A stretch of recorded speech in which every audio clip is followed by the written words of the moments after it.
વિદ્યાર્થી મિત્રો, હું જીગર પ્રજાપતિ પાઠશાલા લર્નિંગ એપમાં આપનું હાર્દિક સ્વાગત કરું છું. ધોરણ 10ની અંદર આપણે વિવિધ ગ્રામરના ટોપિક આવે છે કે જેની અંદર એક ટોપિક છે જેનું નામ છે કન્જક્શન. હવે કન્જક્શન વિદ્યાર્થી મિત્રો બહુ વધારે પૂછાય છે અને 3 માર્કનું કન્ફર્મ હોય છે. જે તમારી બ્લુ પ્રિન્ટની અંદર પણ કન્જક્શન નામનો ટોપિક આપેલો છે ગ્રામરની અંદર. તો વિદ્યાર્થી મિત્રો કન્જક્શન જે જોઈએ આપણે તો બહુ ઇઝી છે. તમે વિચારો તો 3 માર્ક એમનેમ આવી શકે છે. કન્જક્શન એટલે શું થાય પહેલાં તો આપણે ત્યાંથી ચાલુ કરીએ. વિદ્યાર્થી મિત્રો કન્જક્શન એટલે કે સંયોજકો. સંયોજકો એટલે શું? કે જ્યારે બે વાક્યને આપણે જોડવા હોય તો શેનો યુઝ કરીએ છીએ? કન્જક્શનનો. તમે જે ઇંગ્લિશમાં બોલતા હશો કનેક્ટ કરવું છે તો કનેક્ટ ઉપરથી એક શબ્દ આપણે કહી શકીએ કન્જક્શન. કે જ્યારે બે વાક્ય છે, જુદા જુદા વાક્ય છે, એ બેને જોડવા માટે આપણે જે શબ્દનો યુઝ કરીએ છીએ એને કહેવાય કન્જક્શન. વિદ્યાર્થી મિત્રો આપણે એન્ડ, ઓર આવા તમને શબ્દ સાંભળેલા હશે. તો શરૂઆત કરીએ બે કન્જક્શન શરૂઆતના, એન્ડ અને ઓર. મિત્રો એન્ડ એટલે કે અને. હવે જો આપણે ઘણીવાર એવું સાંભળ્યું હશે કે રાધા અને મીરા ક્લાસની અંદર બે વ્યક્તિ છે, એકનું નામ છે રાધા અને એકનું નામ છે મીરા. હવે હું તમને એમ કહું કે બે લોકોને તમારે બોલાવવાના છે. અનેનો મતલબ શું થાય કે ભાઈ પહેલો વ્યક્તિ પણ આવશે અને બીજો વ્યક્તિ પણ આવશે. જ્યારે આપણે એન્ડનો યુઝ કરીએ એટલે કે રાધા એન્ડ મીરા તો શું થશે? રાધા પણ આવશે અને મીરા પણ આવશે. એટલે કે સંયોજકનો યુઝ શું થાય છે? સંયોજકનો યુઝ કે ભાઈ બે સમાન કક્ષાના વાક્યો હોય, બે સમાન કક્ષાના શબ્દો હોય તો એને જોડવા માટે આપણે શું કરીએ છીએ? એન્ડનો યુઝ કરીએ છીએ. હવે તમને એમ થશે સર ચલો એન્ડ આવડી ગયો આપણને તો કે એન્ડનો કોઈ બીજો યુઝ છે? તો કે હા, જ્યારે પણ એન્ડનો યુઝ કરીએ છીએ ત્યારે વાક્ય કેવું બની જાય છે ખબર? બહુવચન બની જાય છે. આ સૌથી વધારે ઇમ્પોર્ટન્ટ છે. બહુવચન બની જાય છે. શા માટે બહુવચન બને છે? તો હું તમને એમ કહું છું કે જો રાધાને તમે બોલાવો તો ખાલી રાધા આવશે, મીરાને બોલાવો તો ખાલી મીરા આવશે. તો બે શું છે? એક વચન છે. પણ જ્યારે તમે બે વચ્ચે એન્ડનો યુઝ કરો છો એટલે કે રાધા એન્ડ મીરા તો શું થઈ જાય છે? બે બહુવચન થઈ જાય છે. તો એન્ડનો એક યુઝ છે કે એ બહુવચનમાં બનાવી દે છે એટલે આપણને જે ભૂલ પડવાની શક્યતા હોય છે. હું તમારા માટે એક વાક્ય લઉં છું તો કે હી એન્ડ આઈ ખાલી જગ્યા પ્લેઇંગ. હી એન્ડ આઈ ખાલી જગ્યા પ્લેઇંગ. હવે એન્ડનો યુઝ કર્યો છે એટલે કે he is playing, I M playing. પણ હવે અમે બે જોડાઈ જઈએ છીએ. શેનાથી? એન્ડથી. વાક્ય બહુ લેન્ધી ના થાય એટલા માટે આપણે શું કરીએ છીએ? સંયોજકનો યુઝ કરીએ છીએ. કે હું અને તે અમે બંને રમી રહ્યા છીએ. હવે તમને ઓફકોર્સ મગજમાં આવશે કે અહીંયા આપણે શું મૂકવું? ખાલી જગ્યામાં એમ મૂકવું, ઇઝ મૂકવું કે આર મૂકવું? તો તમે જોશો કે આઈ ભેગું તો સાહેબ એમ આવે.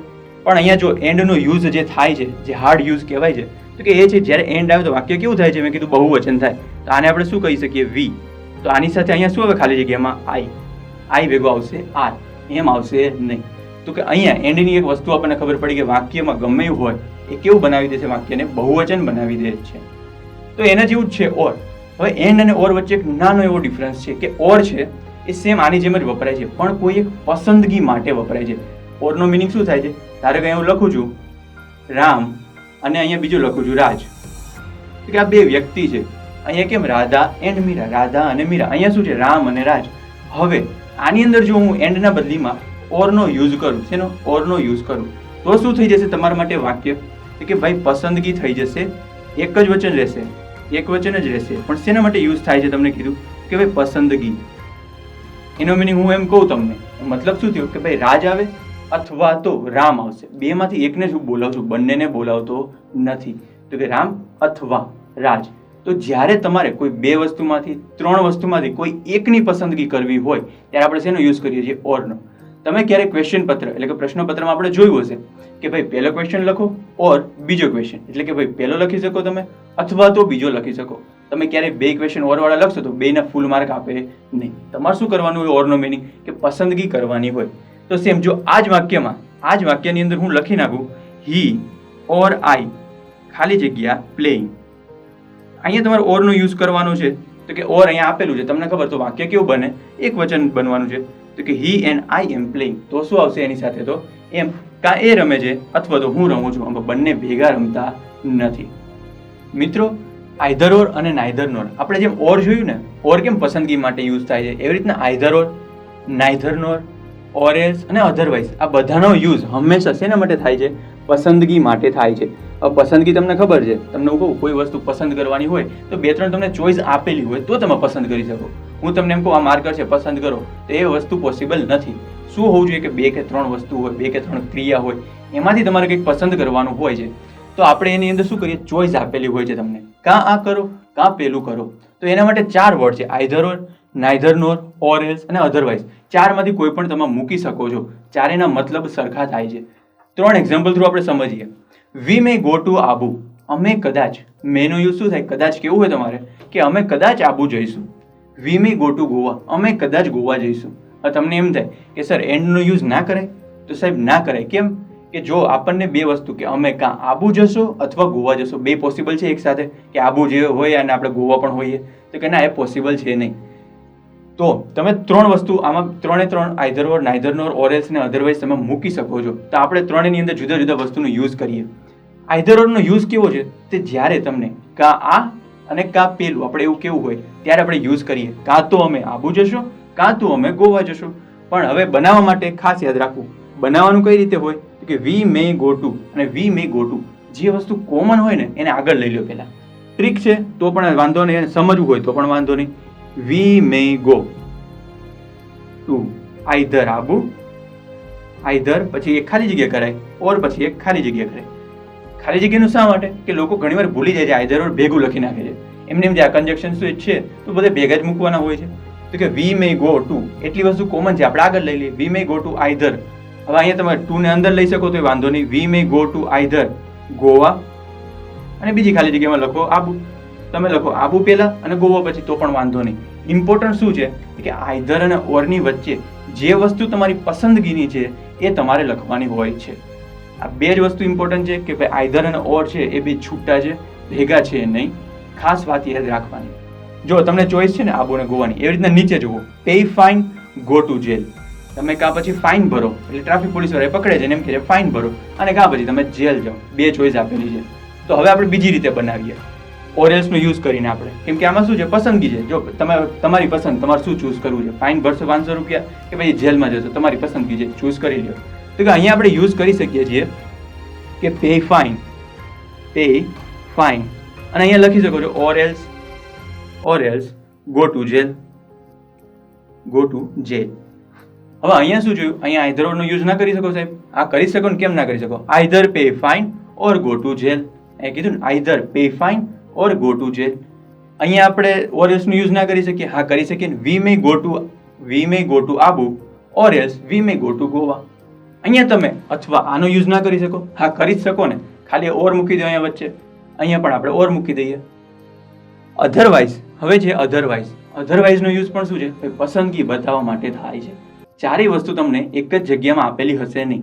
કોઈ પણ કન્જક્શન હોય, બધાના મતલબ સેમ હોય તો બધા સાથે ઓપ્શન્સમાં આપે નહીં.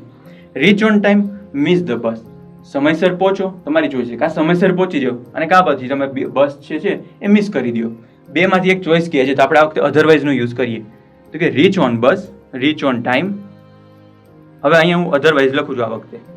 Otherwise miss the bus, miss the bus. હવે જો અધરવાઇઝનો મિનિંગ પણ અહીંયા શું થયો છે કે ભાઈ પસંદગી માટે થાય છે. ઓર એલ્સનો મિનિંગ પણ પસંદગી માટે થાય છે. ઓરનો મિનિંગ પણ પસંદગી માટે થાય છે. બધાનો મતલબ એક જ થાય છે કે ભાઈ ટાઈમસર પહોંચી જાઓ, નહીતર. તો અધરવાઇઝનો મિનિંગ શું થાય છે? નહીતર. અહીંયા શું કહેવાય છે? નહીતર બસ છે તમારી મિસ થઈ જશે. તો અહીંયા આપણે આઈધર ઓર, તો નાઈધર નોર રહી ગયું. તો નાઈધર નોરનો યુઝ શું છે? તો જ્યારે વાક્યમાં નકાર આપેલું હોય, નોટ લખેલું હોય, ત્યારે આઈધરની જગ્યાએ શું લખી નાખવાનું? આપણે તો નાઈધર લખી નાખવાનું હશે. મિત્રો, આપણી પાસે ધો, અલ્ધો, યટ અને બટ. આ એકચ્યુઅલી કયો તો મારા ફેવરેટ છે, કેમ કે એનો મિનિંગ થાય છે છતાં પણ. શું થાય છે? છતાં પણ. બધાના મિનિંગ પણ છતાં પણ થાય છે. અને એકચ્યુઅલી એને દેખાડવું હોય તો તમારે વિરોધાભાસ તરીકે દેખાડી શકો છો. વિરોધાભાસ. તો વિરોધાભાસ એટલે શું થાય? તો તમે ક્યારેક સાંભળેલું હશે, કોઈ તમારે બહુ વખાણ કરે ને પછી એ નાનો એવો શબ્દ બોલે અને તમારા અરમાન ઉપર પાણી ફરી જાય. જો ધારો કે એમ કહું છું કે મમ્મી ઢોસા બનાવે છે, તમને મમ્મી આવીને એમ કહે છે મેં ઢોસા બનાવ્યા છે પણ, એટલે તમને એમ થશે અચ્છા હવે કંઈક તો થઈ ગયું, હવે કંઈક નેગેટિવ વસ્તુ આવશે આપણી પાસે. મમ્મી તમને આવીને એમ કહે છે કે મેં ઢોસા બનાવ્યા છે પણ તારે ખાવાના નથી. પણ પછી હંમેશા કેવું હોય છે? ખરાબ હોય છે. તમે સાંભળેલું હશે ક્યારેક. હું તમને એમ કહું, તમે બહુ વિદ્યાર્થી ડાયા છો પણ તમારા માર્ક આવતા નથી. તમે બહુ તોફાની છો પણ, તો આપણે પણ પછી જનરલી કેવું બોલીએ છીએ કે ભાઈ વાક્ય કાં પછી નેગેટિવ અને કાં પછી જો પહેલું વાક્ય નેગેટિવ હોય તો બીજું વાક્ય આપણે પોઝિટિવ બોલીએ છીએ. તો કે ધારો કે તમને કોઈ વિરોધાભાસ દેખાય છે. વિરોધાભાસ, આનો મિનિંગ વિરોધાભાસ જ થયો કે પહેલા તમને સારી વસ્તુ કહેશે પછી પણ બોલશે, એટલે તમને ઓટોમેટિક તમને માઇન્ડમાં ખબર પડી જવાની કે હવે આ નેગેટિવ વાક્ય જ બોલશે. ધારો કે હું તમને કહું છું કે બધા જ બધાનો મિનિંગ સરખો થાય છે. હી ફેલ્ડ, એ નાપાસ થયો. He did not lose hope, એને હોપ એટલે શું થાય, આપણું જે વિશ્વાસ હોય, આપણી જે આશા હોય એને હોપ કહેવાય એમ. પણ એને જે હોપ હતી પહેલો નંબર લાવવાની, એ ક્યારેય મૂકી નહીં. તો અહીંયા જોયું માણસ ફેલ થયો છે, પણ એને જેની હોપ હતી એને મૂકી નથી. તો કે આપણને ખબર પડી વિરોધાભાસ છે. માણસ જો ફેલ થઈ જાય તો એ હોપ મૂકી દે છે, એમ કે ભાઈ હવે આપણાથી થશે નહીં. પણ એવું રાખવાનું નહીં, હંમેશા એક હોપ રાખવાની હોય છે. તો કે જ્યારે આ વિરોધાભાસ દેખાય છે, ફેલ થયો છે અને હોપ નથી મૂકી, તો વિરોધાભાસ છે. તો આપણે શેનો યુઝ કરી શકીએ કે ધો, અલ્ધો, બટ અને યટ, આ 4 શબ્દોનો યુઝ કરી શકીએ. બટ આમાં એક નાનો એવો ટ્વિસ્ટ છે કે જે ધો ને અલ્ધો મેં લખેલા છે, આ 2 ખાસ યાદ રાખજો. આ 2 એ બેયનો હંમેશા વાક્યની શરૂઆતમાં પ્રયોગ થશે. વાક્યની શરૂઆતમાં થશે પ્રયોગ. જ્યારે બટ અને યટ, એમાં ખાસ કરીને બટને હંમેશા વાક્યની ક્યાં મૂકવાનો? વચ્ચે મૂકવાનો હોય છે. કન્જક્શનની એક સારી વાત એ છે કે જ્યારે તમે બે વાક્ય બનાવો ને, વાક્યમાં કંઈ ચેન્જ કરવાના આવશે નહીં. ખાલી તમારે કન્જક્શનને એની સાચી જગ્યાએ મૂકવાનું, વાક્ય એને જ રહેવાના છે. ચલો, હી ફેલ્ડ. મને ખબર પડી પહેલાં તો કે ભાઈ આની અંદર હું કંઈ બીજા તો મૂકી શકતો નથી, બે વિરોધાભાસ દેખાડે છે. તો કે હી ફેલ્ડ, તો અહીંયા હું બટ મૂકી શકીશ. But he did not lose hope. એને જે એનો આત્મવિશ્વાસ હતો, એની જે હોપ હતી, લાસ્ટ હોપ આપણે કહેવાય છે, એ હોપ એને મૂકી નહીં. તો અહીંયા તમને દેખાણું, બટનો મેં યુઝ ખાલી કર્યો, વાક્યની વચ્ચે મૂકી દીધું અને 1 માર્ક આપણું આવી ગયું. તમને એમ થાય સાહેબ આમાં ધારો કે બટ અમને ઓપ્શન્સમાં નથી આપ્યું અને મારે ધો અલ્ધોથી બનાવવું છે, તો કે કાંઈ વાંધો નહીં, ખાલી ધો આગળ મૂકી દો. તમે અહીંયા આગળ વાક્યની અંદર ધો મૂકી દો કે he is clever, he failed. એ માણસ હોશિયાર હતો, એ છોકરો હોશિયાર હતો, પણ એ નાપાસ થયો. જો છોકરો હોશિયાર હોય તો એ નાપાસ થાય ક્યારે? ના થાય. એનો મિનિંગ અહીંયા તમને વિરોધાભાસ દેખાડવામાં આવે છે. કંઈ પણ વસ્તુ, કંઈ પણ વાક્ય હોય, તમારે સમજવું હોય તો શું કરવાનું? પહેલા વાક્યનો જે વર્ડ હોય એને પકડી લો કે ક્લેવર એટલે હોશિયાર. અહીંયા શું લખ્યું? ફેલ્ડ એટલે કે નાપાસ. ભાઈ હોશિયાર છોકરો એ નાપાસ થાય નહીં. એનો મિનિંગ વાક્ય બે વિરોધાભાસ દેખાડે છે. વિરોધાભાસ દેખાડે એટલે આપણે બે 4 છે, યટ, બટ, ધોન, અલ્ધો. જે ઓપ્શન્સમાં આવ્યું એનાથી વાક્ય બનાવી નાખો. ચલો હું અહીંયા ધોથી બનાવું છું. THOUGH વચ્ચે છે ધો, ખાલી સ્પેલિંગ થોડોક વિચિત્ર લાગે છે એનો. ધો he is clever, he is clever. બીજા વાક્યમાં જે ફૂલ સ્ટોપ હતું એને અલ્પ વિરામમાં ખાલી કન્વર્ટ કરી દેવાનું. બીજું વાક્ય તો તમારે આપેલું હશે એ જ રહેશે. હી ફેલ્ડ. કંઈ કાર્ડનું, કંઈ ગ્રામરનું બીજો યુઝ નથી કરવાનું. ખાલી એના જે તમારા કન્જક્શન છે એની સાચી જગ્યાએ એને મૂકવાના છે. કે ધો અલ્ધોનો યુઝ ક્યાં થાય છે? વાક્યની શરૂઆતમાં. બટનો યુઝ ક્યાં છે? વાક્યની વચ્ચે. સાહેબ આ યટ લખેલું છે, એનો મતલબ શું થાય છે? તો કે જ્યારે આપણે કોઈને વધારે આનંદથી કહેવું હોય, વધારે અંદરથી આપણે ભાવના પ્રગટ કરવી હોય, અથવા તો વધારે આપણે એને કંઈક કહેવું, એટલે કે એક ગરીબ છે, હું તમને એક્ઝામ્પલ આપું, એક ગરીબ છે છતાં પણ એ ખુશ છે. આપણે એમ બહાર દઈને કેવું છે કંઈક વસ્તુ, છતાં પણ. હવે જો કોઈ ગરીબ માણસ હોય એ ખુશ હોય નહીં, આપણને ખબર છે. તો કે પુઅર છે અને ખુશ છે, એનો મિનિંગ પહેલાં તો વિરોધાભાસ દેખાડે છે. પછી આપણે શું જોશું? ઓપ્શન્સ જોશું. ઓપ્શન્સમાં બટ છે, ધો છે, અલ્ધો છે. તો કે ના, નથી, યટ આપેલું છે. તો યટનો યુઝ પણ શું થાય? તો કે ભાઈ વાક્યની વચ્ચે. હી ઇઝ પુઅર, એ ગરીબ છે. અહીંયા મિનિંગ હું કહું છું તમને, યટનો મિનિંગ થશે છતાં પણ જ. છતાં પણ એ ખુશ છે. તો કે અહીંયા તમને વિરોધાભાસ દેખાય છે એટલે આપણે શું લખ્યું? યટનો યુઝ કર્યો. યટનો યુઝ જ્યારે આપણે એકદમ ફોર્સફુલી કેવું, છતાં પણ. ધારો કે અહીંયા તમને કહું છું એ માણસ ફેલ થયો છે, પણ એને પોતાની હોપ ગુમાવી નથી. આપણે અહીંયા સાદો છતાં પણ આપણે કેવું કહીએ? સાદી રીતે કહીએ છીએ. જ્યારે યટ અહીંયા હું મૂકી દઉં, ખાલી અહીંયા બટ છે એના જગ્યાએ યટ મૂકી દઉં, તો હી ફેલ્ડ, એ નાપાસ થયો, છતાં પણ એને પોતાની હોપ ગુમાવી નથી. તો આપણે બહાર દઈને કહેવું પડે છે કે ભાઈ છતાં પણનો યુઝ થાય છે યટ તરીકે. મિત્રો આપણી પાસે છેલ્લા 2 છે, બીકોઝ અને ધેરફોર. આની અંદર છે કે આ બંનેનો યુઝ કારણ દર્શાવવા માટે થાય છે અને પરિણામ દર્શાવવા થાય છે. કારણ અને પરિણામ.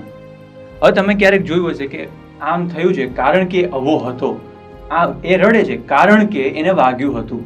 અને આપણે ઘણીવાર સો, ધેરફોર ને બીકોઝ એની અંદર કન્ફ્યુઝન થાય છે કે શું મૂકવું. હવે જો અહીંયા હું લખેલું છે, એમાં ખાસ ધ્યાન રાખજો ક્યાં આપણે કઈ રીતે યુઝ કરીએ છીએ. Rahim was brave. હવે રહીમ છે એ બહાદુર હતો. હવે અહીંયા આપણે જોયું કે પહેલા વાક્યમાં લખ્યું છે બહાદુર, ચલો વાંધો નહીં. બીજા વાક્યમાં હી કુડ કેચ અ બોલ, અ થીફ, જે પણ તમારે લખવું હોય, અ મેન લખી શકો છો. એક માણસને પકડી શકે છે. તો ભાઈ જો બહાદુર છે, હા, અને પકડી શકે છે, તો કે હા, જે બહાદુર હોય એ પકડી શકે છે. તો કે ભાઈ હા, એ વસ્તુ એકબીજા સાથે શું થાય છે? સમાનાર્થી. કારણ હોય છે, પરિણામ હોય છે, અને બંને શું દેખાડે? સમાનાર્થી દેખાડે છે. જો આમાં આપણે શું ગણતા હતા આની પહેલા કે ભાઈ અહીંયા બ્રેવ એટલે કે બહુ બ્રેવ હોય, બહાદુર હોય તો એ પકડી શકે નહીં, તો વિરોધાભાસ દેખાડતો હતો. તો અહીંયા શું દેખાડે? કે સમાન ભાવ દેખાડે છે. તો ભાઈ એક બહુ બહાદુર છે અને એ કોઈ વસ્તુને પકડી શકે છે, બોલ છે, કંઈ પણ માણસ હોય, થીફ હોય, પોલીસ હોય. તો અહીંયા તમે શેનો યુઝ કરશો જ્યારે એવું સમાન યુઝ થાય ત્યારે? કે Rahim was brave, Rahim was brave. So અથવા તો ધેરફોર બંનેમાંથી કોઈનો પણ યુઝ કરો. તો પહેલા અહીંયા સો નો યુઝ કરું. Rahim was brave, so he could catch a બોલ, અ મેન, અ થીફ, કંઈ પણ વસ્તુ તમે લખી શકો છો પાછળ જે પણ આપેલી હોય એ. તો અહીંયા મિનિંગ શું થયો કે તેથી અથવા તો જેથી. આનો મિનિંગ શું થયો કે જેથી અથવા તો તેથી. આપણે કહીએ છીએ ને રહીમ બ્રેવ હતો, બહાદુર હતો, તેથી એ એક કેચ કરી શકતો હતો માણસ અથવા ચોરને. એના પછી એક્ઝામ્પલ જોઈએ. મધર વોઝ બિઝી, મધર હતી એ બિઝી હતી. બિઝી એટલે કામમાં વ્યસ્ત હતા. હવે અહીંયા મેં જોયું કે બિઝી લખેલું છે. Okay, she will not come, એ આવશે નહીં. શી વિલ નોટ કમ, ખાસ ધ્યાન રાખજો. જે માણસ બિઝી હોય એ માણસ આવે નહીં. સાચું કે નહીં? હા ભાઈ, આ વસ્તુ તો સાચી છે. એકબીજાને વિરોધાભાસ દેખાડતા નથી. નથી દેખાડતા આપણે શું મૂકી શકીએ આની અંદર? ભાઈ સો અથવા તો ધેરફોર મૂકી શકીએ. તો કે અહીંયા હું લખું છું કે મધર વોઝ બિઝી. તમારે ખાલી કરવાનું શું છે? જે કન્જક્શન છે એની સાચી જગ્યાએ એને મૂકવાનું છે. કે મધર વોઝ બિઝી. અહીંયા હું લખીશ આ વખતે therefore, therefore she will not come. બીજું બધું જ વાક્ય તમારું સેમ રહેશે. આનો તમારે એક માર્ક હોય છે. હવે તમે વિચારો આવી શકે કે નહીં? ભાઈ માણસ બિઝી છે એ ના આવી શકે, સાચી વસ્તુ છે. હવે અહીંયા જે ટ્વિસ્ટ આવે છે અહીંયા છે નીતિન દુઃખી છે. નીતિન દુઃખી છે. જે વાક્ય આપ્યું છે એ મુજબ આપણે પેલા ભણવાનું છે. ચલો, દુઃખી છે. અહીંયા શું લખ્યું? He was not selected. જો અહીંયા લખ્યું છે એ સિલેક્ટેડ થયો નહીં. હવે જો માણસ દુઃખી હોય તો સિલેક્ટેડ ના થાય? ના, એવું તો ના હોય. કંઈક પ્રોબ્લેમ લાગે છે આપણને તો આમાં. તો અહીંયા હવે ઊંધેથી વાંચો વાક્ય. એ સિલેક્ટ થયો નથી, નોટ સિલેક્ટેડ, સિલેક્ટ થયો નથી. એ દુઃખી છે. હા સાહેબ, એ વસ્તુ સાચી છે. માણસ સિલેક્ટ ના થાય તો એ દુઃખી હોય. તો જ્યારે બીજું વાક્ય અને પહેલું વાક્યને આવી રીતના કંઈક થાય તો આપણે અહીંયા પરિણામ કારણની અંદર સો અને ધેરફોરનો યુઝ ના કરી શકીએ. તો વ્યસ્ત તરીકે શું લઈએ છીએ આપણે? બીકોઝનો યુઝ કરીએ છીએ. તો Nitin is sad, Nitin is sad because. હવે આપણે શેનો યુઝ કરશું અહીંયા? બીકોઝનો. શા માટે બીકોઝનો મિનિંગ થાય છે? કારણ કે he was not selected, he was not selected. તો કે અહીંયા આપણે જોયું કે સાહેબ ઉપલા વાક્યની અંદર શું હતું કે ભાઈ પહેલું વાક્ય હતું એ બીજા વાક્યનું કારણ હતું. એમ ભાઈ બ્રેવ એટલે બહાદુર છે અને એના લીધે આને પકડી શકે છે. બીજામાં જો માણસ જે મમ્મી હતી એ બિઝી હતી અને એટલા માટે આવી શકતી નથી. પણ જ્યારે થર્ડ સેન્ટેન્સ આપણે જોયું કે ભાઈ દુઃખી હતો, સિલેક્ટ થયો નથી, તો સાહેબ એમાં ગડબડ છે. આપણે બીજા વાક્યથી પહેલા વાક્યમાં જઈએ કે હી વોઝ નોટ સિલેક્ટેડ, એ સિલેક્ટેડ થયો નથી એટલે દુઃખી છે. હા સાહેબ, તો સાચું. તો શેનો યુઝ કરવાનો? બીકોઝનો યુઝ કરવાનો છે. ખાસ ધ્યાન રાખજો. અહીંયા જુઓ, બહાર રમો નહીં, ડુ નોટ પ્લે. રમો નહીં, બહાર શું છે? ગરમી છે. તો અહીંયા જુઓ, બહાર ગરમી છે એટલે રમો નહીં. હા સાહેબ, એ વસ્તુ સાચી લાગે છે આપણને. તો શું લખશું અહીંયા આપણે છેલ્લા સેન્ટેન્સમાં? Do not play outside. અહીંયા વચ્ચે એડ કરી નાખવાનું બીકોઝ. પણ હવે તમને એમ થાય સાહેબ કદાચ આપણે બીકોઝ ધારો કે ઓપ્શન્સમાં નથી આપ્યો તો આપણે સો ધેટનો યુઝ કરી શકીએ? હા, 100% કરી શકો. વાક્ય તમારે શેનાથી બનાવવાનું? ઊંધેથી બનાવવાનું ચાલુ કરવાનું. એટલે કે he was not selected so Nitin is sad. બની ગયું કે નહીં વાક્ય? He was not selected so Nitin is sad. અહીંયા તમે જોયું it is hot outside so do not play. તમને આઈડિયા આવી ગયો છે. તો અહીંયા પણ આપણે બનાવી શકીએ બીકોઝથી. હા, બનાવી શકો. He could not, he could catch because he was brave. બની ગયું કે નહીં? તો કે જ્યારે સો અને ધેરફોર અને બીકોઝ એ ત્રણેય એક રીતે છે સરખા, પણ વાક્યની વાક્ય રચના ઉપર એ ડિપેન્ડ કરે છે કે જ્યારે તમે સો મૂકો તો કઈ રીતે હોય અને બીકોઝ મૂકવા માટે તમારે કેવી વાક્ય રચના જોઈએ. મિત્રો, આપણે બોર્ડની એક્ઝામ માર્ચ 2020માં 3 માર્કના કન્જક્શન પૂછાયેલા હતા. આપણે કીધું ને ગ્રામરની અંદર કન્જક્શન ટોપિક જ છે. Kokila did not hear ring, એટલે કે કોકિલા જે હતી એને રિંગ સાંભળી નહીં. હવે આપણે આગળ જઈએ. C was busy watching TV, A TV જોવામાં વ્યસ્ત હતી. હવે આપણે જેમ જોયું બીકોઝ અને ધેરફોર આપણે અહીંયા સો આપેલું છે, એન્ડ આપેલું છે અને બટ આપેલું છે. બે રીતે તમે જવાબ લખી શકો છો. એક તો તમે એને ડિલીટ કરી શકો ઓપ્શન કે ના આવે, અને બીજી રીતે છે તમારે કે તમને કોન્સેપ્ટ ક્લિયર હોય તો. જો વિરોધાભાસ હોય તો બટનો યુઝ થાય. કોકિલાએ રિંગ સાંભળી નહીં, એ ટીવી જોવામાં વ્યસ્ત હતી. ના સાહેબ, વ્યસ્ત હોય તો ટીવી જોવામાં વ્યસ્ત હોય તો માણસ રિંગ ના સાંભળે. વિરોધાભાસ તો આવતો નથી, એટલે કે બટનો યુઝ તો તમે કરી શકો નહીં. એન્ડનો યુઝ તો થાય જ નહીં. તો તમને એમની પણ ખબર પડી જાય એન્ડનો યુઝ શું હોય? બે સરખા વાક્યને જોડવા માટે હોય. તો હવે આપણી પાસે શું રહ્યો? સો નામનો રહ્યો. તમને ખબર છે કે સોનો યુઝ શું થાય? કે જ્યારે બે વાક્ય સમાન અર્થ ધરાવતા હોય, એકબીજાનું કારણ અને પરિણામ દર્શાવતા હોય તો યુઝ થાય. બટ ખાસ ધ્યાન રાખજો, આપણે કીધું હતું કે બીકોઝનો યુઝ કઈ રીતે થાય છે. ઊંધેથી વાંચવાનું વાક્ય વાંચો કે C was busy watching TV, A TV જોવામાં વ્યસ્ત હતી એટલા માટે એને રિંગ સંભળાઈ નથી. તો અહીંયા એકચ્યુઅલી જવાબ આવવો જોઈએ તમારો બીકોઝ, પણ બીકોઝ આપેલો નથી, આપણને શું આપેલું છે?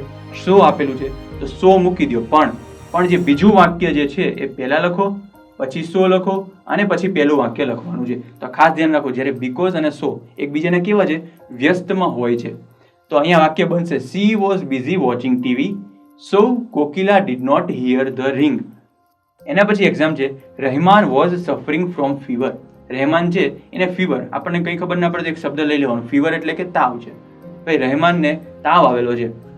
હી અપિયર્ડ ઇન એક્ઝામ, એ એક્ઝામમાં દેખાણો. હી અપિયર્ડ ઇન એક્ઝામ, એક્ઝામમાં આવ્યું. જો જે માણસને તાવ હોય એક્ઝામમાં આવે ના જ આવે ને, તો ભાઈ બે શું દેખાડે છે? વિરોધાભાસ દેખાડે છે. વિરોધાભાસ આવે એટલે આપણી પાસે ચાર ઓપ્શન છે, ધો, અલ્ધો, બટ અને યટ. આમાંથી શું ઓપ્શન્સમાં આપેલું છે?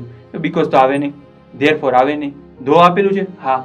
ધોનું આપણે શું કીધું હતું? ક્યાં મૂકવાનું? હંમેશા વાક્યની આગળ. તો અહીંયા વાક્યની આગળ તમે ધો મૂકી દો અને તમે આખે આખું જે વાક્ય આપેલું છે લખી નાખો. Though Rahman was suffering from fever he appeared in the exam. કશું જ કરવાનું નથી, તમારે ખાલી શું એડ કરવાનું? ધોને વાક્યની શરૂઆતમાં મૂકી દેવાનું છે. આમાં કંઈ પણ તમારે ટેન્સ નથી બદલાવાના, સેન્ટેન્સ બદલાવાના પણ નથી.